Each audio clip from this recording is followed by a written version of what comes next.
One of the things I think is so important, Mr. Chairman, to have these hearings in public is so the American people can understand what some of you have described as the lack of symmetry that exists between, the United States and open democracy and our adversaries who are surveillance states. As the chairman said, through no fault of the people that live in these countries. But it would be hard to describe two societies as different as the United States and China is today, and what it means, to our counterintelligence mission and their counterintelligence mission, to our intelligence mission and to their intelligence mission. There's almost no degree of symmetry.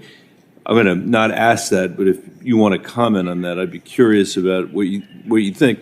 We have had a generation of American politicians before us who had said, just wait, you'll see what happens when the internet gets to China. They're going to democratize.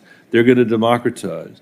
Like we were saying the same thing about trade as well. And it turns out that almost nothing that we said around in those think tanks or from these podiums turned out to be real. It was the opposite. I mean, China's Beijing has been able to export its surveillance state as a result of internet technology and technology generally. And I wonder, given that backdrop or that sort of set of observations, whether you could talk a little bit, I'm coming at Senator Collins' question a slightly different way, whether you could talk about what it would look like over the next decade if we actually were getting our act together here, if we were treating this as seriously as we need to treat it, if the private sector were doing, whether they were compelled to do it or not, if they were doing the right thing, that our universities, our government agencies, what would that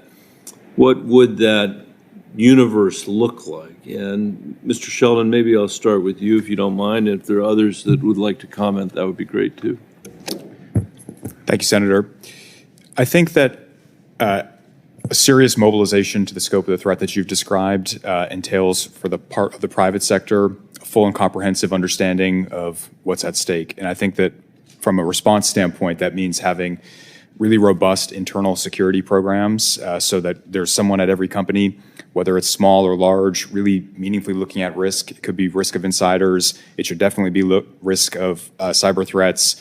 And then broader threats like what sort of partnerships are companies engaged in, where are they locating manufacturing facilities, who are they partnering with, and so on.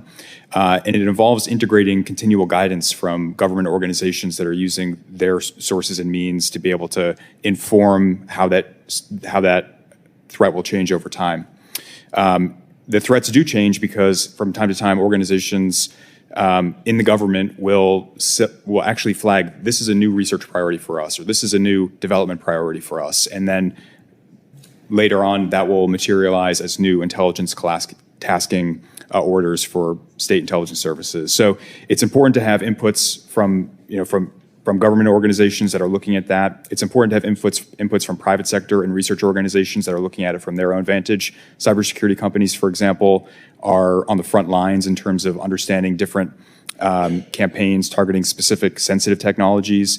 We do our best to work with organizations like JCDC at CISA to be able to share information about that. And there's a lot more work that we all can do as a community to make sure that when we identify threats, we can share those. And then companies are positioned, because of having a robust internal security program, to be able to action those. Thank you.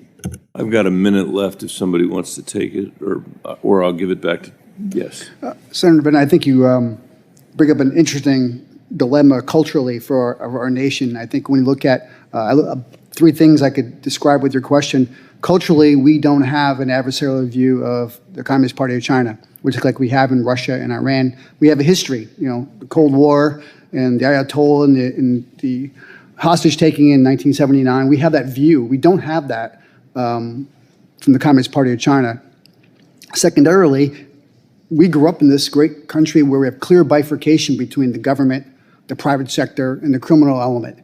That's not the case in the Communist Party of China. They're all together. Same thing with Iran and Russia. So from a paradigm perspective, we don't learn that in school. And when we find out about that, it's too late. We're usually a victim of a U.S. company or institution. So culturally, we have a lot to do understanding those countries and how they operate different from us as a democracy.